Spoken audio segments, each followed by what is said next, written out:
Hello, friends. Welcome back to No Cap Space. It's Andrew, it's Tyler, and a very special guest. One of, if not the greatest NCAA tournament coaches in women's basketball history. Not just an AIW champion on multiple occasions, but an NCAA champion and one of the architects of one of the best mid-major dynasties of all times. It's Marianne Stanley, Coach. How you doing? Good to have you on. Great, Andrew. Thank you. What an introduction. Hey, Tyler, how you doing? I'm doing great. We're happy to have you here. I'm so excited to dive into this conversation. I have to tell you this. I have to tell you both that it's exciting for me to see people who are so invested in the women's game and so excited genuinely about the women's game and really want to promote it. So kudos to both of you. What you're doing. Thank you. You're the guys doing all the work. We just get to have fun and talk about it. So it's the players and the coaches. We just mess around. But thank you. That's very appreciated. So when it comes to the NCAA tournament, Marianne, you know, the thing that I'm so interested in, because we've had a bunch of different people on. We've had friends of the show on. We've had different players, different coaches that have jumped on our show here. What is the perspective of a coach of a top seed going in to the NCAA tournament? How do you focus a squad that has played 30 plus games, has gone through the wars, has gone through the gauntlet, and now you got 4 to 5 games to find the ultimate glory? How do you manage that? Well, first of all, you know, everybody who's in the tournament is deserving. Okay. But if you're reflecting on top seeds, you know, they began their work months and months ago. Yeah. You know, and I've always felt that strong scheduling, how you schedule, who you schedule, prepares you for March. Like anybody who's interested in winning, and I'm assuming all of them do, if you want to win at the highest level, you got to compete at the highest level during your season. You know, padding your schedule doesn't really serve that purpose. You might get a few more wins out of the deal, but I think strong and smart scheduling, particularly in the early going, really is helpful because it gives your team and your program a taste of high-level competition where they can then learn from the mistakes, learn from the good stuff, build on it, continue to get better, and prepare themselves so when March comes around and you're in the tournament, and if you're a fairly high seed, you've got some confidence about you in terms of been there before, done that, know how to handle yourself, you know, and just the excitement of the challenge of winning, all that said, it's okay. We're back to 0-0. So we got to bring it, every time we touch the floor. Yeah. Are you somebody that if you're coaching a top team, like your old Dominion teams, for instance, or the 95-96 Stanford team that went to the Final Four and was 18-0 in Pac-10 play, how much do you have to, I don't want to say manufacture like controversy and doubt, but like, do you have to find boogeymen as a coach to be like, look, I read a paper I read something in the Costa Mesa Times that says you Stanford Cardinal aren't very good. And that becomes like, the nation says we couldn't do this. Have you ever had to do that as a coach just to introduce a little bit of motivation for your group? Bulletin board material, but you can get away with it's gimmicky. Players know it. You can get away with that maybe once a season, or if there's a legitimate like doubter kind of syndrome that's out there, and you say, hey, easy remedy for that. Get on the court and prove otherwise, and I think that's a motivator. But the biggest motor is the self-drive, what comes from within. And the good teams build that throughout the course of the season. And that's not to say anybody goes undefeated, especially in this day and age. Yeah. So you expect to have, peaks and valleys a little bit, but what do you take away from when you win, and what do you take away from when you lose, and how do you get better? I think it's really a big thing in this day and age to continually strive to get better, even though you're playing like 30 whatever games. Right. And again, nobody's going undefeated. Who was the last undefeated team? It was South Carolina did was 40-0 this 40-0 this past year. Yeah, this last year, but I mean, it still had been. I mean, it was still a struggle even to get there at times. It had been UConn and 14, maybe. I mean, Yeah. Not nearly as common as. on one hand, the Yeah. number of teams have done it in the last decade, really. Right. Yeah. Right. So what is, and we're going to include AIAW in this because I'm, you know me at this point. I'm a purist, right? Like we're not doing 82 is when basketball was discovered by the NCAA. All the tournaments matter, and all the records and all of the stats have their backing and background, and all, should be put on the same plane. So if you factor in the AIAW tournaments and the NCAA tournaments, do you have a favorite tournament memory from all the teams you've coached and all the tournaments you've coached in? Man, some of it's an apples and oranges deal, but there are some wild things that you'd never think would happen. I remember actually when I played AIAW, we had a situation. We were playing at Queens College in a championship, and the 30-second clock ran out on the court, and you're kind of going blind into into the situation and sort of counting down, and that was a little bit wild. I won't say that's my favorite, but luckily won the game. I had to put up a shot because everybody started screaming. I thought there was 2 more ticks on the clock than there were. I put up a shot, and luckily I had Teresa Grentz, who's a heck of a Hall of Famer, tip in and miss, and goes away with a win for that. But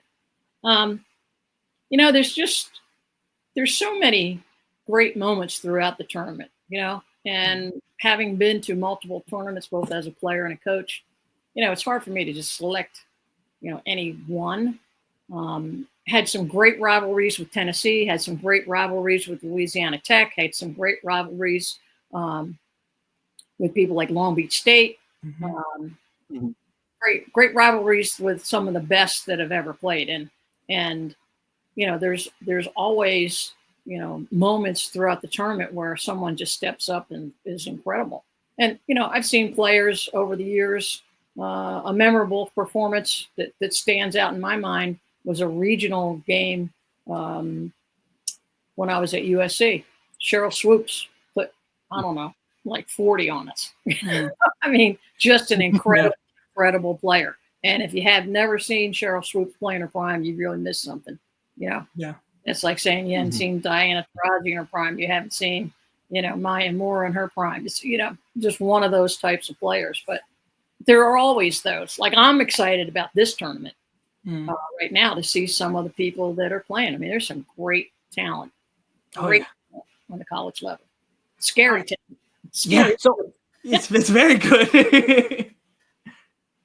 So let me ask you this, because you coached in the WNBA when Diana Taurasi had just gotten in, fresh off of UConn. I'm curious, given her retirement, is still relatively fresh. Do you have a favorite DT memory from the WNBA, or a memory where you're like, this woman is out of her mind, but in a good way? There's so many good ones, but I do have one specific one. Yeah. That actually predates playing in the WNBA, and it actually predates UConn. First time I ever saw Diana play was in an AAU tournament out in California, and played for Steve Savlosky, God rest his soul. But she played for the California AAU team, and a very, very close game coming down the stretch, like less than 10 seconds on the clock. She gets the ball in the deep corner and turns around and fires a 3 kind of over the backboard, like from a baseline corner situation. And falls out of bounds. I mean, she literally was barely in bounds, shoots this 3, knocks it down, game winner. She's a high school senior. I'm going, holy crap. Like, I hadn't seen too many college players at the time do that. And of course, that's vintage Diana. I'm sure she practiced stuff like that all the time. But, we've all been treated to so many highlights throughout her career. But, the thing that people need to understand, and I'm sure she would tell you, that doesn't happen by accident. It happens because you don't see the countless hours she spent working on her game, not fall away out of bounds shots, but just working on her technique, working on her form, becoming a great player because you love the game. At this stage, every player, every coach, everybody involved loves the game and wants to win. They're there because they want to win. And they've demonstrated that as teams, they've proven it.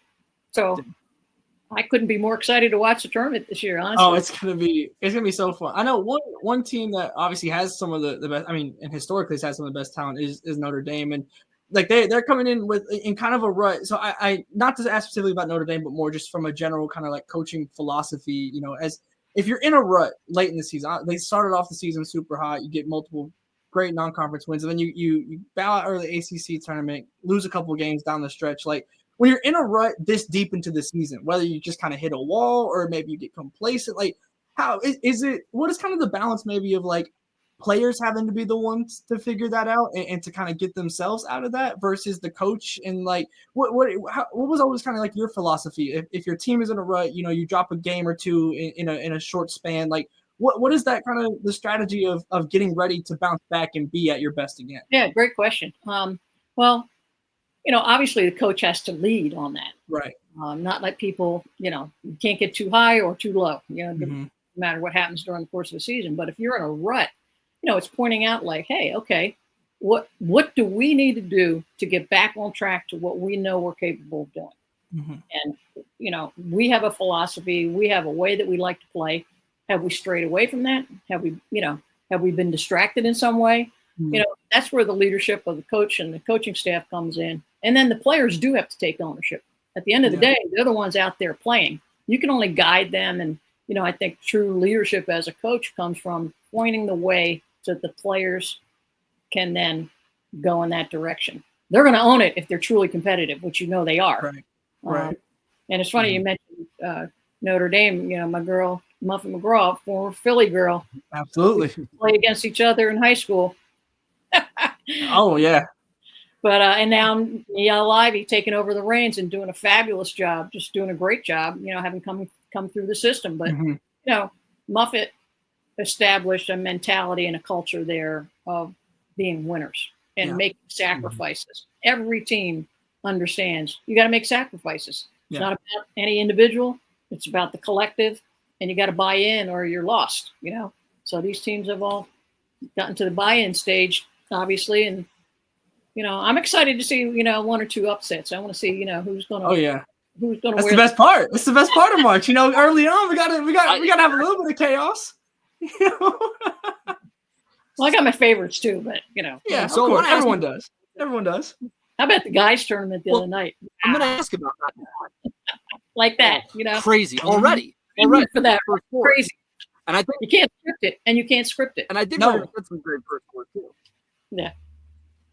Go ahead. You were somebody who's going to ask. So I want to ask about this before we get into the actual tournament and like some of the teams in the now, right? Because over the years, I've loved seeing. Oh no, you're okay. It's over. I think I might be lagging, but it's fine. Over the course of the tournament, we've seen guards do great things, right? A Caitlin Clark, a Cheryl Swoops, and then we've seen bigs star in this tournament as well, like a Camila Cardoso and Aaliyah Boston.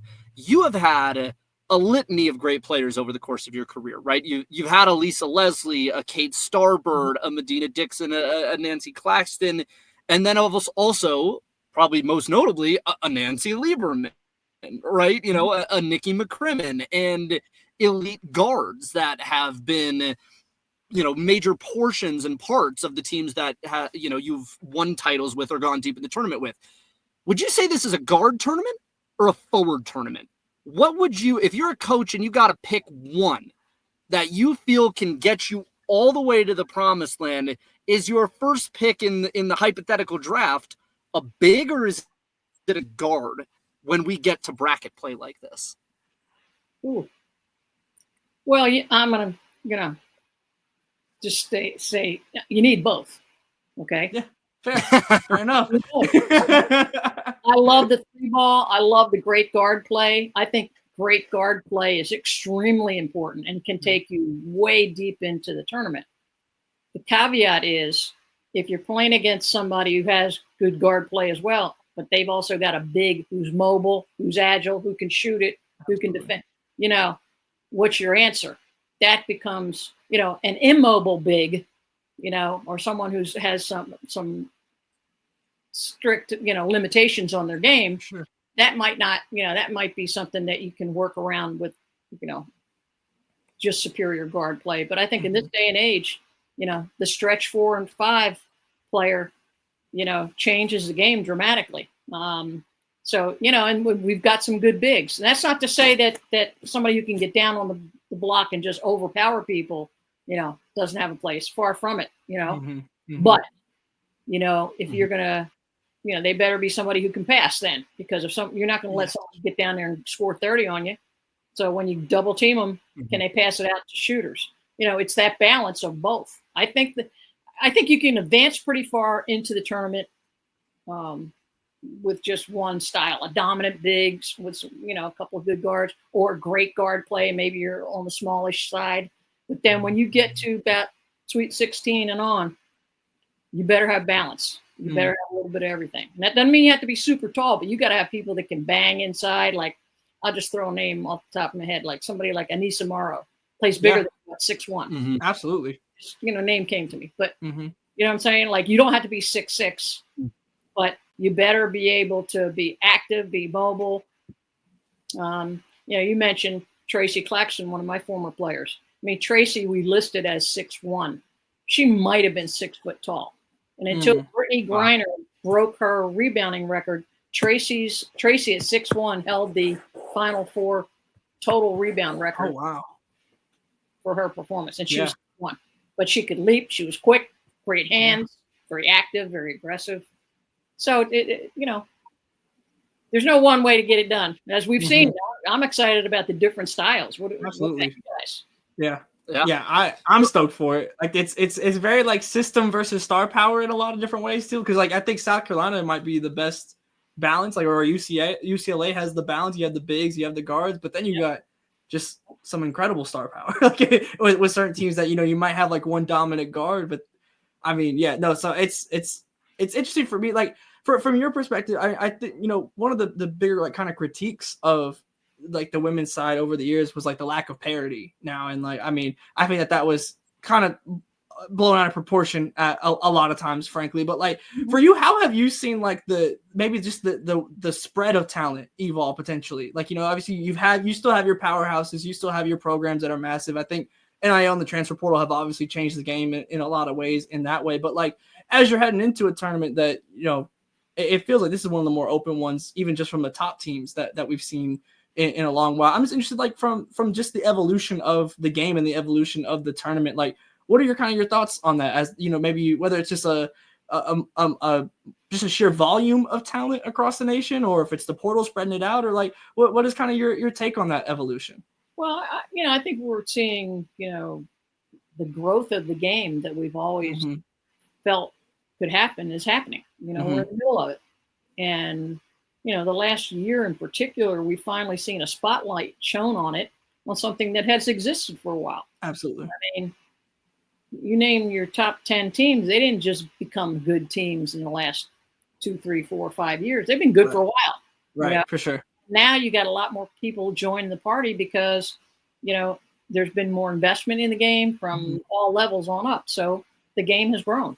And now that universities are seeing it as an opportunity to, be a financial plus as opposed to, oh, it's costing us money, it changes the game entirely. And the NIL really changes it. But I think we've just seen the natural growth of the game.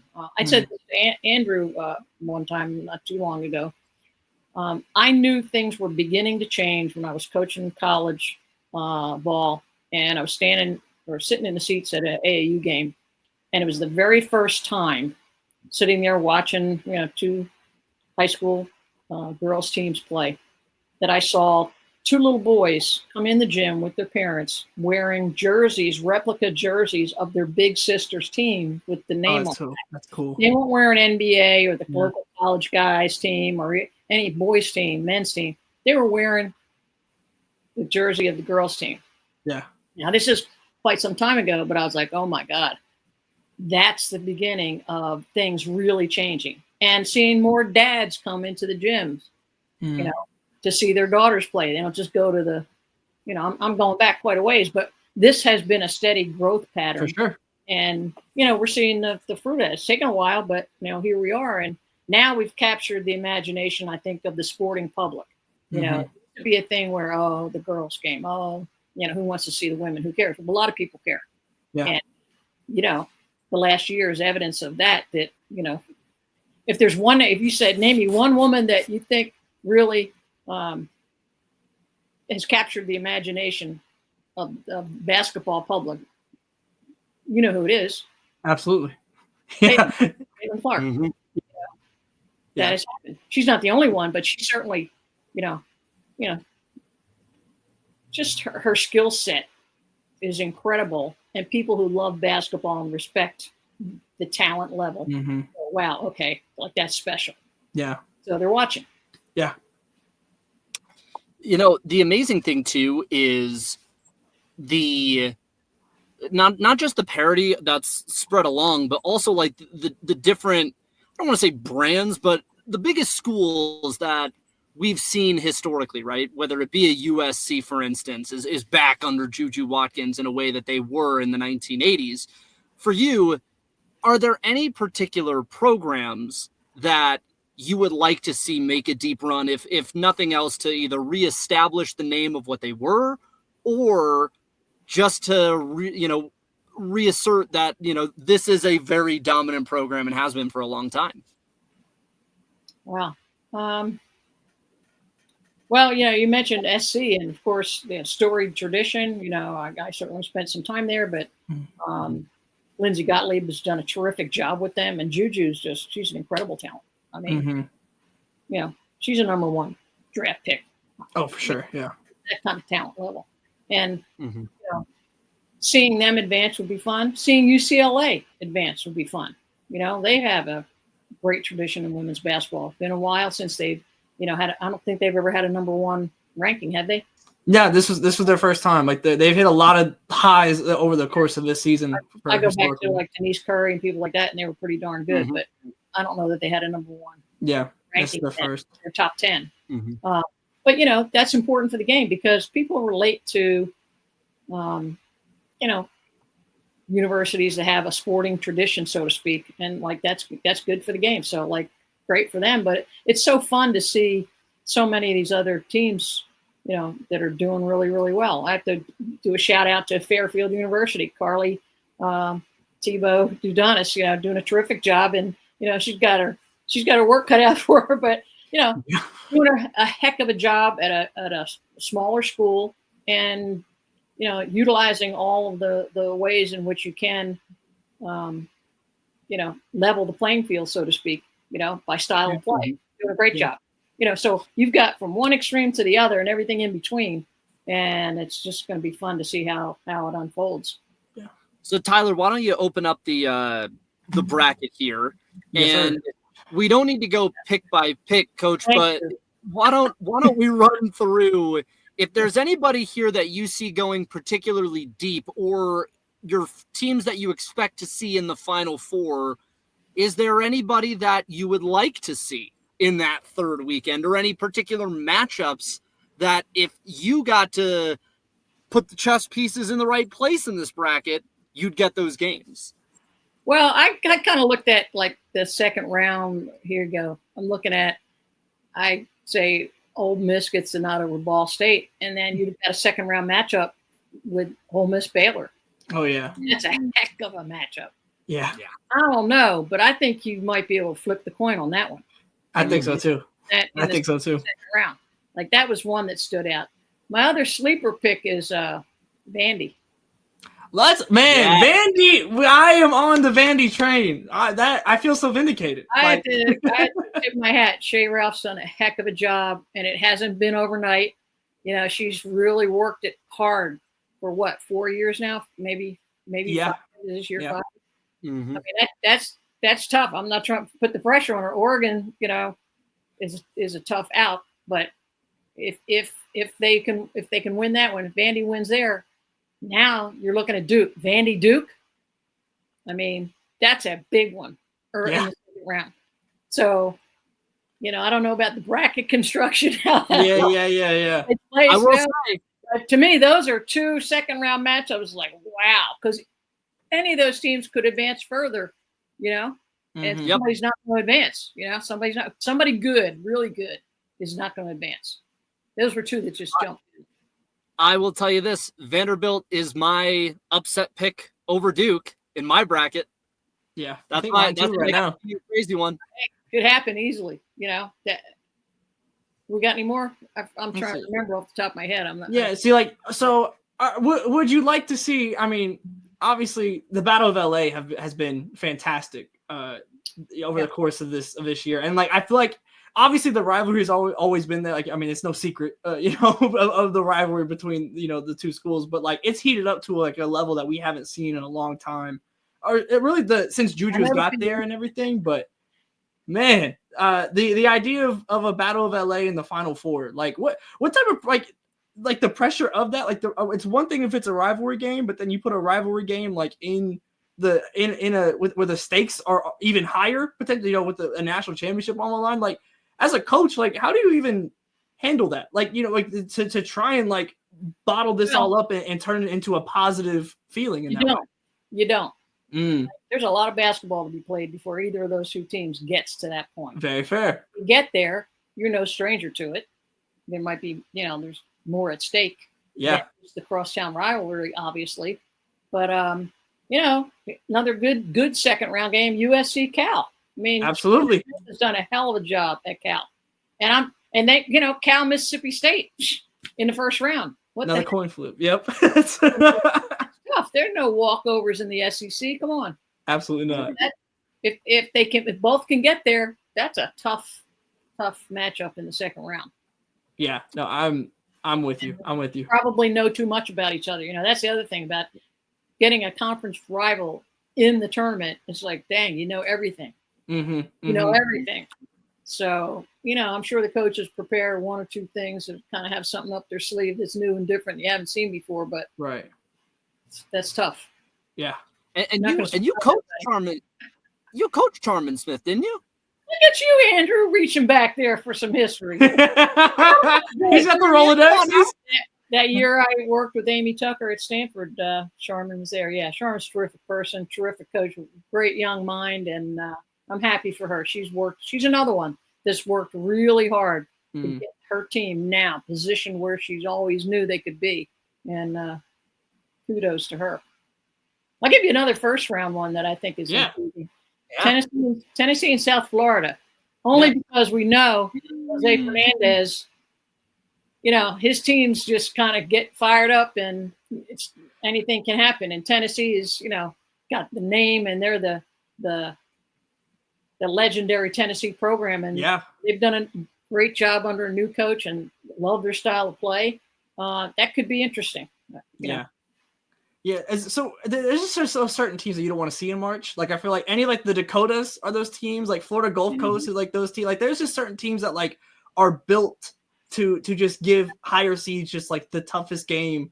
That might be the entire tournament for some of these teams. They're just brutal. And I'd call them a liar if they said they weren't. But I don't think anybody wants to see Texas. I don't think so either. Nope. Nobody wants to see that. The other one that, and I never coached against them, but I just know they're difficult to play against is South Dakota State. Yeah. You don't want to see them. They don't want to see them. Yeah. And Creighton's another one. He's done a great job with Creighton. They're just very, very good at what they do. And if you can't find a way to interfere with it, you're going to have problems. So style of play has a lot to do with it. So do you have a champion pick? Who do you think is going to be that team to hold it all together when we get to the end of the road? Well, at the end of the day, to me, South Carolina is a champion until somebody knocks them off. So let's see what somebody has. There's, the final 8 is going to be ridiculous. It's going to be a bloodbath. I mean, Notre Dame's good. UCLA's good. USC's good. South Carolina, UConn. I think UConn makes a deep, deep, deep run. I think they could go all the way to the championship. They could win it. Yeah. But like I said, until someone, Texas, we already mentioned them, until someone takes the crown, South Carolina's a champion, and they're not going to give it up easy. So Not at all. Just know. I can't. That's fair. Look. They're experienced. They know how to do it, and they look like they're back to playing their best at the right time. Dawn subscribes to the rule that I truly believe in, and I think this has worked well for her. Play a tough schedule early. Mm-hmm.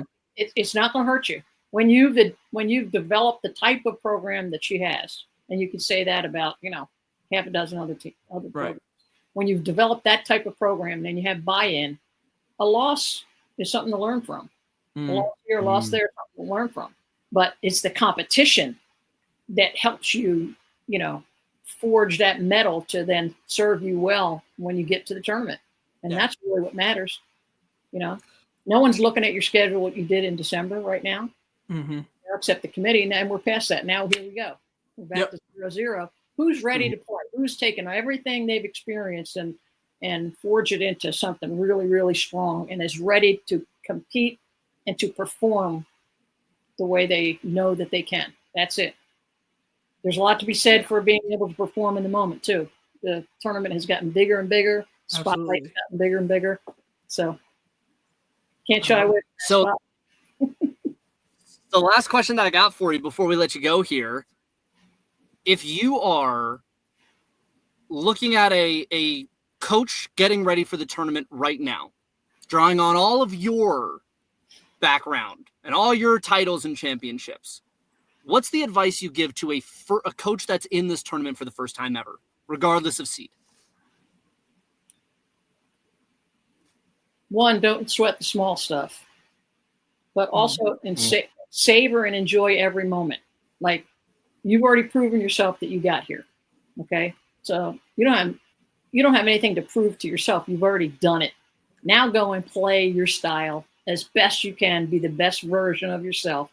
Relax, have fun, enjoy it, and let the chips fall. If everything you've done to prepare up until now has gotten you to this point, you have it in you to take another step. Now's not the time for doubt. I love it. Oh, got me chills. I'm ready to go. I know, I'm ready to go now. I'm ready to go. Get us 3 more hoopers, and I'll coach you guys. Hey, there we go. Media game. Let's set up the media game. We got our coach. We got our coach. Media games. Woo! We got our coach. You got 2 5'7" Italian guards, man. That's this it. is immaculate. I can't promise you good guard Nothing wrong with that. Nothing wrong with that. We do have a big. We got Rashard. We do have our center, if nothing else. Right. So we got something. And that's just the person who's going to get the rebounds and give you the ball and set you some picks, right? I know how That's to the hope. There we go. Hope. Marisa Grants and Rashard Hall, just like this. Just like that. Just like that. I do appreciate how much you guys know about like the history. And Andrew, I'm just I can't tell you how heartwarming it is to know what you're doing. I really appreciate it, and for the game and for everybody who participated. Like, thanks for what you're doing. Of course, hey, of he's course, killing and it. it's a perfect thing to push too, because for those of you that are watching on YouTube or Substack or hearing us on a podcast, we have another Legendarium that is coming out this coming week, and it concerns Marianne Stanley's Old Dominion teams from AIAW to NCAA. And Old Dominion's history, folks, is so good that it had to have a part 1 and a part 2. So you're going to get both of those this tournament, and we really can't wait to give it to you. It is part of our Legends of March series at the Legendarium. And Marianne, thanks so much for joining us. Can't thank you enough for being on and previewing it all. My pleasure. Thanks, Tyler. Thank you. Thank Appreciate you.